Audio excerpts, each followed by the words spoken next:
پیغمبر علیه الصلاة والسلام له یو سړی راغلی د مسند امام احمد حدیث دی دا واورئ ولله راغلی ورته ویلې ول یا رسول الله دوې ښځې دي روزه یې ده داسې روزه یې ده چې ډېرې وږې هم دي او ډېرې تږې هم دي نو بیا ول یا رسول الله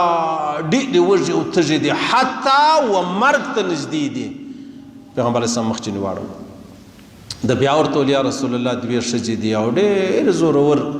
روزې یې نیولې دي داسې روزې دي چې د لوږې ګر سره اوس مرې او قریبه ده چې مړې به سي پیغمبر علیه الصلاة والسلام ورته ویل ته ورسه دا دوې ښځې راوغواړه چې راویې غوښتې دواړې رالې چې کښېنستې یوې ته هم یوه پیاله ورکړله و بلې ته هم بله پیاله ورکړله ول په دا پیاله کې ته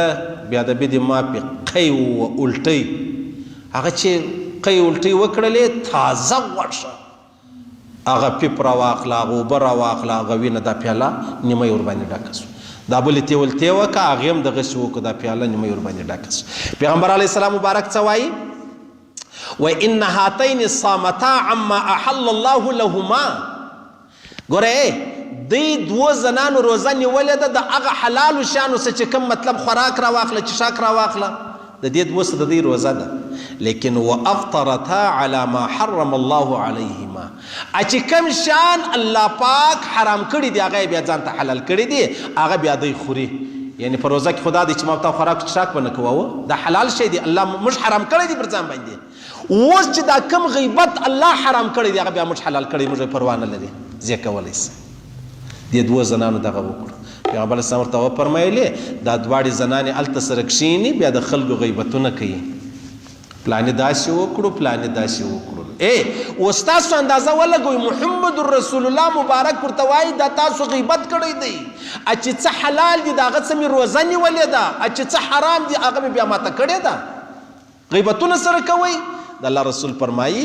وی جلست احداهما الى الاخرى فجعلتا تاكلان من لحوم الناس دواړه هلته یو ځای سره کښېني بیا د خلکو غیبتونه کوي د خلکو مطلب پر خلکو بهتانونه وایي او تهمتونه و نور د ښځو څونه عجبه معامله ده عجبه مسله ده یو طرف ته دومره ګر جهان یې پر سر ولاړ دی انو د ښځې سره ظلم دی انو د ښځې سره ظلم دی که رښتیا ته د ښځو غم اخیستې واست که رښتیا د کښنۍ کښنۍ بچیانو لوڼو غم اخیستې واست نو هغه د ابراهیم علیه السلام په ښار کې ډېر بد حال دی کښنۍ کښنۍ بچیان یې هغه رغبیل سوې رغبیل د چا په سترګو کې زخمونه دي د چا په غوږو کې د چا په زړو کې دي چا در اوسه غږ نه دی کړی دا غټ درواغ دی چې دا یې سره جوړه کړې ده چې موږ د زنانو ډېر خیال ساتو یا د زنانې خیال نه ساتې د زنانې د ځوانۍ دې ډېر خیال ساتلی دی صحیح سلو دا تورې دي نور تورې نسته د بخاري حدیث دی ومن استمع الى حديث قوم وهم له كارهون صب في اذنيه الان كيوم القيامه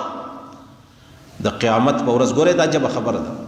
د قیامت په ورځ به د هغه چا په غوږ کې سرپ ویلیږي په غوږ کې به وراچول کیږي سره ګرم د اوره تازه راوتلي دا سرپ چې دی هغه به څه پکېږي دا به په غوږو کې وراچول کیږي د چا من استمع الى حديث قوم وهم له كارهون د هغه چا چې پر چا یې غوږ نیولی دا غوږ نیونګه د بخاري حدیث دی دومره سخته ګناه ده او دا شی خاص کر په زنانو کې بیخي ډېر دی زنانه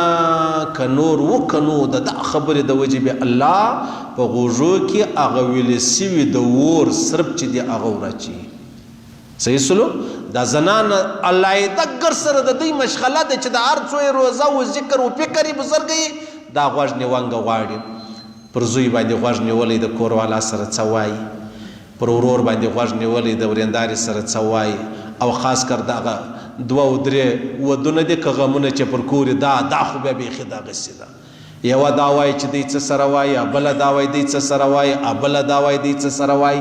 صحیح شو او د الله رسول فرمایي چې کوم څوک غوږ نسي د قیامت په ورځ به الله دا په غوږ کې دغه ویلې سوي سرپ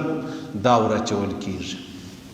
کله کله دا زموږ ته غوږ به خوږېدی کوچنیوالي خاص کر بیا ژړ تیل مازې معمولي قدر ادې و مورکۍ ګرم کړي و په غوږ کې بیا راواچول څونه به وغورځېدو څونه به وغورځېدو موږ ول غوږ مې پټاو سو او دلته د جهنم د جهنم په اور باندې ګرم سوي سرب او بیا په غوږ کې لوېده. زنانه نه ده زنانه، ته د چا سره په بیټک کې مجلس وکړه، میلمه راغلی دی، قریب راغلی دی، عزیز راغلی دی، ته دوه خپل مجلس سره کوئ، 3 ورځې بعد کور والا تا ته وایي ته یا بل ورځ دا خبره نه سره وکړه، تورته ته څه خبره یې؟ نو موږ خو خپل مجلس سره وکړئ، ما هم چاته نه دي ویلي میلمه خوا دی ولاړئ. ولې ما غوږ در باندې نیولی؟ دا غوږ نیونګه دی نه پرېږدي. او دغه غوږ د الله رسول فرمایي دا به د جهنم په اور ویلې سوي سرب هغه به و دې غوږ ته ورسېږي. صحیح سو؟ د الله رسول فرمایي که 2 کسانو 3 کسان سره ناست وو 2 کسان دې پټه خبره نه سره کوي. ولې؟ دا یو به پریشانه سي دی نه چې زما د خوا څه سره وایي. د الله رسول فرمایي چې 2 کسان مجلس سره کوي تا ته اجازه نشته چې ورسې، ورته اجازه شته چې زه درسم کې ولور راسه ورسه که نه مور ځه. دا موږ ته الله رسول الله ښوولي. موږ پر کومه روان یو او دلته الله او رسول موږ ته کومه لاره راښولې ده. څومره تباهي څومره بربادي. کافر که جهنم لره ولاړ شي خو هغه به د هغه خبرې چې نه روزه و نه زکات و نه حج و نه تبلیغ و نه جهاد و نه لمونځ و نه فکر و نه ذکر و نه تلاوت و مسلمان چې ولاړ شي دا پر چیز دی. ژوند یې هم پر دې تیر کړي چې زه مسلمان یم او آخرت بیا هلته خراب تباه و برباد. سبحان الله. د الله رسول فرمایي څه به خبره دا ده چې دا به ویلې سوي سرب د دې زنانو په غوږو کې لویږي. علامه سمرقندي صاحب عجبه خبر را نقل کړې ده، وایي یوه زنانه چې دا هغه مړه سوله، چې مړه سوله نو خیر بیا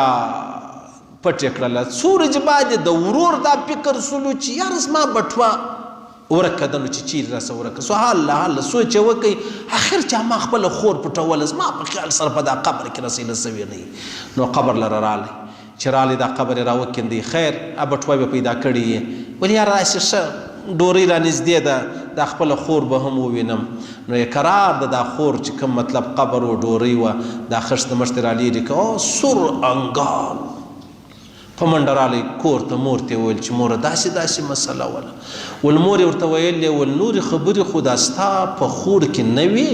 ښه وله دینداره ول منځونه یې هم کول تلاوتونه و ذکرونه یې هم کول د باندې هم نه وتله. خو دا و چې تا و کور والا به کله په خپله کمره کې سره غږېداس مجلس به مې کوئ دی به پټ غوږ در باندې نیولی. دغه یو شی زما په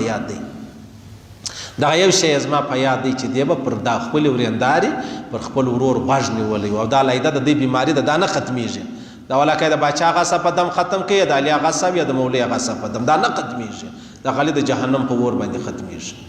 صحیح سلو؟ نو دا شی به نه کوو، قطعا به نه کوو، بالکل به نه کوو. د چا پر خبرو غوږ نیول څه ضرورت دی؟ څه فایده ده؟ که ما او تا د چا پر خبرو غوږ ونه نیسو الله پاک به بیا بل چا توفیق نور کوي چې هغه زما او ستا پر خبرو باندې غوږ چې دی هغه ونیسي. دا خبره ختمه شوه.